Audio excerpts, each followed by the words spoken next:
Hello everyone, this is Vikas Kumar.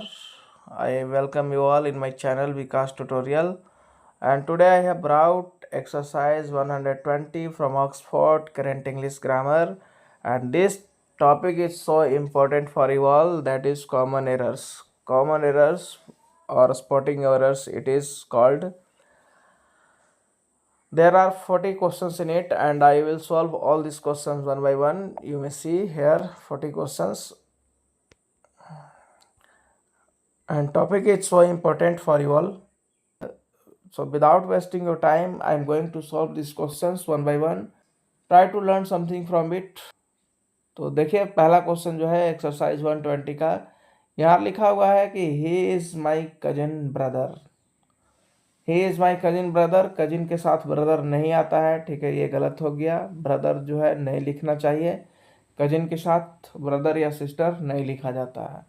Second question है one of my friend has come today. देखिए one of my friend, friend नहीं होगा यहाँ पर, friend की जगह आपको फ्रेंड्स लिखना चाहिए। बाकी हैज सही है क्योंकि वन जो है यहाँ पर सब्जेक्ट है, वन के अकॉर्डिंग हैज आया है, लेकिन फ्रेंड्स होगा। One of my plural noun होता है तो फ्रेंड्स ही यहाँ पर होगा। तीसरा है यू शुड अवेल। अवेल जो है एक ऐसा वर्ड है, अवेल, इंजॉय, ऐसे वर्ड्स होते हैं जिनके बाद एक रिफ्लेक्सिव का इस्तेमाल किया जाता है। रिफ्लेक्सिव क्या होता है? रिफ्लेक्सिव जो होता है वो जो सब्जेक्ट है, जैसे जो प्रोनाउन है, प्रोनाउन से ही उसको बनाया जाता है, सेल्फ या सेल्फ्स लगा करके।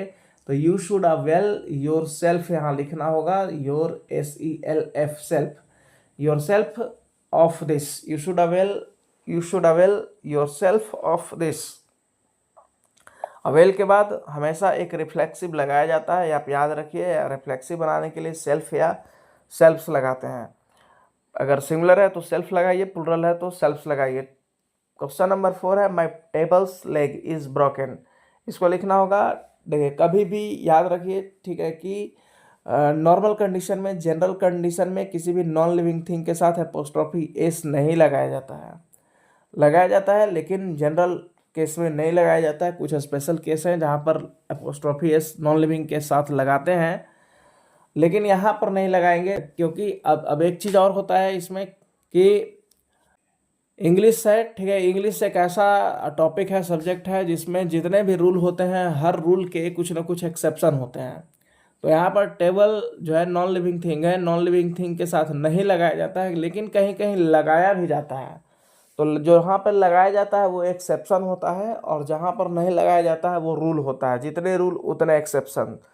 माई टेबल्स लेग के जगह पर यहाँ लिखना होगा the leg of my table, the leg of my table.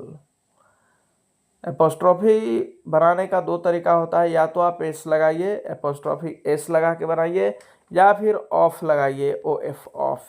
इस तरह से आप इसको बना सकते हैं। The leg of my table is broken. Next है each boy and each girl. Each boy and each girl have a coat. देखिए ईच जो है वो हमेशा सिंगुलर होता है, यहाँ भी ईच लगा है, यहाँ भी ईच लगा है, तो यहाँ हैव की जगह जो है हैज होना चाहिए। इंग्लिश को सुधारना है तो आपको प्रैक्टिस में बना रहना होगा, ठीक है। अभी तक मैंने बहुत सारे वीडियोस को अपलोड कर दिया है, 114, 15, 16, 17, 18, 19, ये 120वां है। अगर आप अभी तक मेरे सारे वीडियोस को देख रहे हैं कंटिन्यू, तो अगर देख रहे होते तो ज़रूर ही आप कुछ न कुछ सीख रहे होते, और हो सकता है कि आप बहुत तेज़ भी हो गए होते इंग्लिश में। आपको कॉमन एरर से रिलेटेड जो है 70% प्रॉब्लम्स तो ज़रूर दूर हो जाता है, लेकिन लोग पढ़ते ही नहीं हैं, प्रैक्टिस ही नहीं करते हैं, फॉलो ही नहीं करते हैं। बस 1 मिनट देख लिया, 2 मिनट देख लिया, उसके बाद फिर से अपने वापस उसी रील्स वाली दुनिया में चले जाते हैं जहाँ पे फन मिले, मज़ा मिले, मस्ती मिले। लेकिन मज़ा मस्ती जो है मेरे दोस्त, मेरे भाई, वो परमानेंट नहीं है। जो दिमाग को टेंशन देगा, पढ़ाई जो है दिमाग को टेंशन देता है, और यही पढ़ाई आपके जीवन को बनाता है। हर वो चीज़ जो मज़ा दे ज़िंदगी में, वो अच्छा नहीं होता है ज़िंदगी के लिए। कोई ज़रूरी नहीं है कि वो अच्छा ही हो, लेकिन पढ़ाई एक ऐसी चीज़ है कि अगर आप पढ़ते रहेंगे, कंटिन्यू प्रैक्टिस करते रहेंगे, तो 6 महीने के अंदर आपके अंदर एक बदलाव आ जाएगा, बहुत बड़ा चेंजेस आ जाएगा, आप बहुत कुछ कर सकते हैं। इसलिए इग्नोर ना करिए, पढ़ाई करिए, चाहे आप जहाँ से भी पढ़ें, लेकिन पढ़ाई जरूर से जरूर करें। देखिए 6 नंबर क्वेश्चन है, that was a worth seeing site. That was a worth seeing site, इसका होगा that was a site worth saying, यानी कि इसमें जो है पोजीशन चेंज है, साइट जो है इसको यहाँ लिखना होगा ए के बाद, that was a site worth saying, ये इसका सही अरेंजमेंट होगा। 7 नंबर है, आई फाउंड 100 रुपीज़, मुझे 100 रुपीज़ मिला, तो आई फाउंड ए 100 रुपीज़, ए छूटा हुआ है, ए लगाना जरूरी है। I found a 100 rupees when he return back from Patna, ये है क्वेश्चन मार्क लगा हुआ है, क्वेश्चन मार्क लगा हुआ है, यानी कि क्वेश्चन मार्क ऐसे सेंटेंसेस में लगते हैं जो WH वर्ड के तुरंत बाद एक हेल्पिंग वर्ब लेते हैं, लेकिन यहाँ कोई हेल्पिंग वर्ब नहीं है, सब्जेक्ट सीधा आया है, इसलिए गलत है। तो लिखना होगा when did he return, return भी नहीं होगा, रिटर्न लिखेंगे, व्हेन डिड ही रिटर्न, और बैक भी नहीं लिखेंगे, रिटर्न के साथ बैक नहीं लगाया जाता है, फ्रॉम पटना सही होगा। When did he return from Patna, ये इसका सही सेंटेंस होगा। नेक्स्ट है, आई सॉ 3 फीमेल्स देयर, मैंने 3 फीमेल्स को वहाँ देखा। फीमेल्स का मतलब क्या है? अब वो फीमेल्स जो है कोई कुत्ती भी हो सकती है, बिच, शेरनी भी हो सकती है, लाइनस, और फीमेल्स में वोमेन भी हो सकती है। तो ऐसा कुछ राइटर ने देखा, लिखने वाले ने ऐसा कुछ देखा, I saw 3 females there, but इसके कहने का मतलब यह है कि उसने 3 औरतों को देखा है। आई सॉ 3 वोमेन देयर, ठीक है, तो फीमेल हटा के यहाँ पर वोमेन लिखना होगा। एक्चुअली आप इंग्लिश पढ़ रहे हैं, इंग्लिश में क्या होता है कि भाव को समझा जाता है। उस आदमी ने क्या देखा, तो 3 वोमेन को देखा, लेकिन वोमेन को वोमेन न लिख करके यहाँ फीमेल लिख दिया, जिसके वजह से यह गलत है। तो भाव के हिसाब से चलना पड़ेगा। 90% लोग जो सोच रहे हैं वही इंग्लिश में आपको सोचना पड़ेगा, ठीक है, तब जा करके आप राइटर के भाव को समझिएगा और आपका आंसर सही हो पाएगा। क्वेश्चन नंबर 10 है, Shakespeare was an imaginary poet. Shakespeare was an imaginary poet, imaginary के जगह इमेजिनेटिव होगा, इमेजिनेटिव। इमेजिनरी का मतलब होता है काल्पनिक, इमेजिनेटिव का मतलब होगा कल्पना करने वाला। तो Shakespeare was an imaginative poet, ये गलत लिखा है, नेटिव, इमेजिनेटिव का स्पेलिंग होगा NATIVE। चलिए नेक्स्ट है, the man is mortal. Man, woman, earth, humanity, human, इन सब वर्ड के साथ जो है द नहीं लगाते हैं। जनरल केस में द नहीं लगाया जाता है। मैन इज मॉर्टल, ये सही है, फैक्ट है, इसलिए मैन के पहले द का इस्तेमाल नहीं करेंगे। नेक्स्ट है, though he is poor but he is honest. Though he is poor but he is honest, यहाँ पर दो के साथ जो है बट का इस्तेमाल नहीं करते हैं, YET, एट का इस्तेमाल करते हैं। अल्दो या दो के साथ एट लगाया जाता है या फिर कोमा लगा के काम चला दिया जाता है। तो आप बट के जगह या तो कोमा लगाइए या फिर YET, एट लगाइए। नेक्स्ट है, I am very interested in this work. देखिए वेरी इंटरेस्टेड नहीं होता है, वेरी के जगह होगा much. I am much interested in this work. Next है, he picked up a quarrel with me. तो ही पिकड अप नहीं होगा, picked a quarrel with me, उसने मुझसे झगड़ा मोल ले लिया। Picked a quarrel with me, pickup मतलब होता है उठाना, यहाँ उठाना का कोई सेंस नहीं है। नेक्स्ट है, I wrote the letter by a fountain pen. जब कलम से लिखते हैं उसको हाथ में पकड़ के तो विथ का इस्तेमाल करते हैं। मैंने पहले ही आपको पिछले वाले वीडियोस में भी बताया था, ये इस तरह का क्वेश्चन आता है, ठीक है, राइट विथ अ पेन। तो letter by a fountain pen नहीं होगा, letter with a fountain pen. Next है, both boys have not come. दोनों में से दोनों लड़के नहीं आए हैं। तो जब दोनों लड़के नहीं आए हैं तो हम लिखेंगे यहाँ पे कि दोनों में से कोई लड़के नहीं आए हैं। नाइदर, नीदर या नाइदर लिखेंगे, neither boy has come. Neither boy has come, neither जो है खुद ही एक निगेटिव वर्ड है, दोबारा नोट नहीं लगाएंगे, तो नेदर बॉय हैज़ कम, ये इसका सही सेंटेंस होगा। नेक्स्ट है who discovered the fountain pen, discovered नहीं लगाएंगे, यहाँ पर इन्वेंटेड होगा, क्योंकि पेन जो है उसका इन्वेंशन किया जाता है, और डिस्कवर वैसे चीज़ों को करते हैं जो ऑलरेडी अस्तित्व में पहले से ही अवेलेबल हो, जिसका एग्जिस्टेंस होता है उसको डिस्कवर बोला जाता है। नेक्स्ट है the magistrate and collector were present there, the magistrate and collector दोनों एक ही व्यक्ति है, क्योंकि एक ही आर्टिकल लगा हुआ है, इसलिए वेयर न लग के यहाँ पे वाज लगाएंगे। Was present, present, present, present, present, present अगर आप पढ़ते हैं प्रेजेंट तो वो होता है एक गिफ्ट, जबकि प्रेजेंट पढ़ेंगे तब होगा उपस्थित। चलिए नेक्स्ट है माई नेबर हैड 100 शिप्स, देखिए 100 100 तो ठीक है, लेकिन शिप्स नहीं होगा, शिप होगा। शिप्स का प्लुरल, शिप का प्लुरल शिप्स नहीं बनाते हैं, यहाँ पर सिर्फ शिप लिखेंगे। नेक्स्ट है my father is the eldest man of this village, जब गांव के सबसे बड़े व्यक्ति हैं उम्र में तो यहाँ ओल्डेस्ट लिखना होगा, क्योंकि पूरे गांव वाले से इनका ब्लड रिलेशन तो है नहीं, किसी के फूफा, पूरे गांव वाले के फूफा मौसा नाना चाचा तो लगते नहीं हैं, इसलिए ये एल्डेस्ट के जगह पे ओल्डेस्ट करना होगा। नेक्स्ट है Sohan is visor then brave, Sohan is visor then brave, जब दो एडजेक्टिव की आपस में तुलना करते हैं तो मोर लगा के इसकी तुलना किया जाता है। तो सोहन इज मोर वाइज, यहाँ लिखेंगे मोर वाइज देन ब्रेव, तब सेंटेंस सही होगा। चलिए next I am quite sorry to hear this news, I am very sorry, quite नहीं होगा, मतलब पूरी तरह से दुखी हूँ, I am very sorry to hear this news, ये जो है इसका करेक्ट सेंटेंस होगा। नेक्स्ट है गिव मी 10.5 रुपीज़, तो give me 10 rupees and a half, सही होगा। 10 के बाद रुपीज़ लिखेंगे, यहाँ ही give me 10 rupees and a half, 100 रुपये दो और आधा दो, यानी 150 रुपये दो।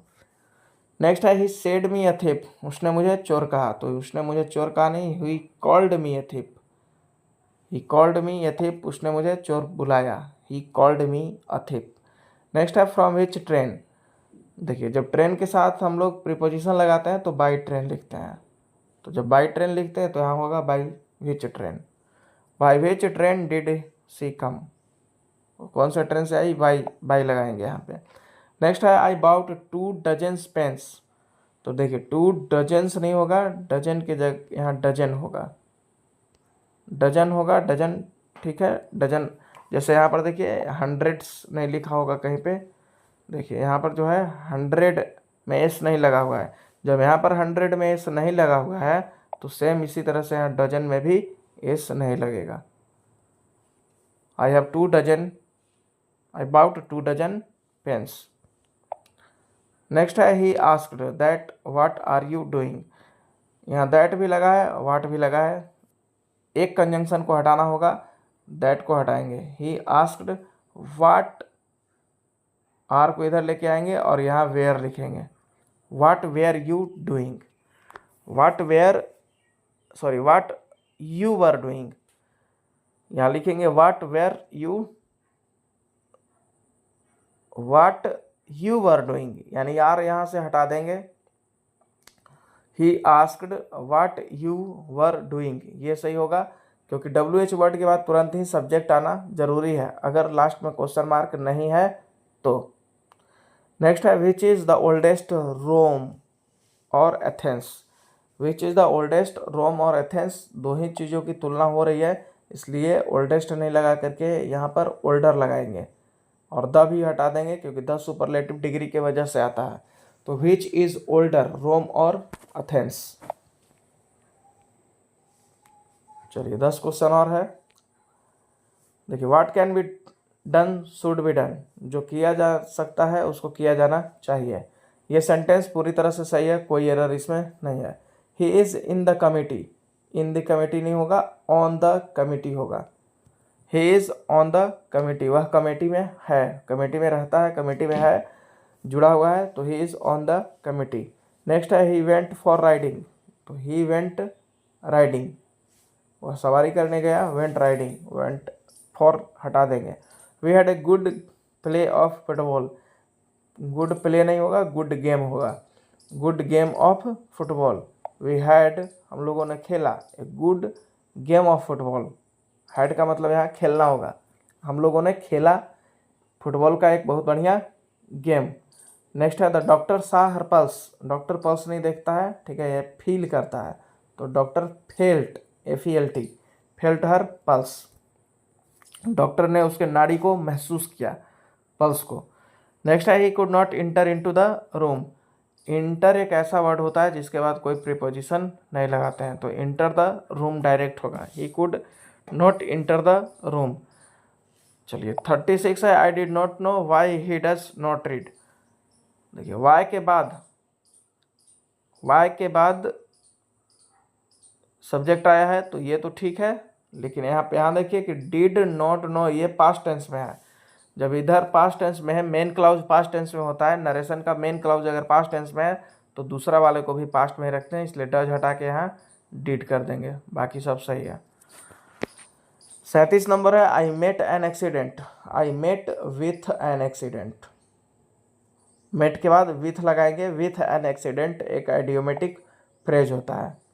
This pot is vacant, vacant word गलत है, यहाँ होना चाहिए इम्पटी, पोट बर्तन खाली है तो इम्पटी का इस्तेमाल करेंगे। He is worst than me, तो यहाँ वर्स्ट हटा के वर्स करना होगा, WORAC, he is verse then, और मी को भी हटा के आई करेंगे, क्योंकि एक सब्जेक्ट की कंपैरिजन दूसरे सब्जेक्ट से होनी चाहिए, ही सब्जेक्ट है इसलिए यहाँ आई को भी सब्जेक्ट करेंगे, और वर्स्ट हटा के वर्स करेंगे, क्योंकि कॉम्परेटिव डिग्री होता है दो व्यक्ति या वस्तुओं के बीच जब कंपैरिजन करते हैं। 40 नंबर है द शिप वाज ड्रॉन्ड, ड्रॉन्ड मतलब डूब गया, तो डूबता कौन है, कोई लिविंग थिंग डूबता है, तो लिविंग थिंग जब डूबता है तो उसके लिए ड्रॉन लिखा जाता है, बट शिप के लिए हम लोग सैंक लिखेंगे, सिंक मतलब होता है डूबना, तो सैंक लिखेंगे। जब भी कोई लिविंग थिंग डूबे तो ड्रॉन लिखिए, और जब नॉन लिविंग डूबे तो सिंक लिखिए। तो ये जो है आज का वीडियोस था, जिसको एक एक क्वेश्चंस को मैंने यहाँ डील कर दिया। आशा है कि आप इससे ज़रूर ही कुछ न कुछ सीखे होंगे। पढ़ते रहिए, मुस्कुराते रहिए, प्रैक्टिस करते रहिए, बार बार प्रैक्टिस करने से वो चीज़ें जो हैं आपको समझ में आएंगी। कंटिन्यूअसली अगर आप पढ़ते हैं तो आप एग्ज़ाम में भी बेटर कर पाएंगे। आजकल आप कितने पढ़ते हैं, कितने तेज है, ये कोई नहीं देखता है, आपके मार्क्स कितने आए हैं ये पूरी दुनिया देखती है। आपने कौन सा झंडा खड़ा किया ये पूरी दुनिया देखती है। कितना पढ़ाई करते हैं घर में बैठ करके ये कोई नहीं देखता है। अगर फेल हो जाएंगे और पढ़ने में बहुत तेज भी हैं तो कहेंगे लोग कि ये सबको बेवकूफ़ बनाता है, पढ़ाई लिखाई नहीं करता है, मोबाइल में रील्स वगैरह देखता है, क्रोम पर फिल्में देखता है, यही सब लोग कहेंगे। ठीक है, इसलिए पढ़ाई करिए, कंटिन्यूली जो है पढ़ाई करते रहिए, प्रैक्टिस करते रहिए। आपके अंदर 6 से 9 महीने में, साल भर में पूरी तरह से टोटली चेंजेस आ जाएगा। अगर आप कंटिन्यूली पढ़ते रहेंगे तो आप पारंगत हो जाएंगे, साल भर में तो पूरी तरह से एकदम एक्सपर्ट हो जाएंगे। इसलिए पढ़ाई को ना छोड़ें, प्रैक्टिस करते रहें। चलिए बहुत बहुत धन्यवाद सभी को वीडियो देखने के लिए।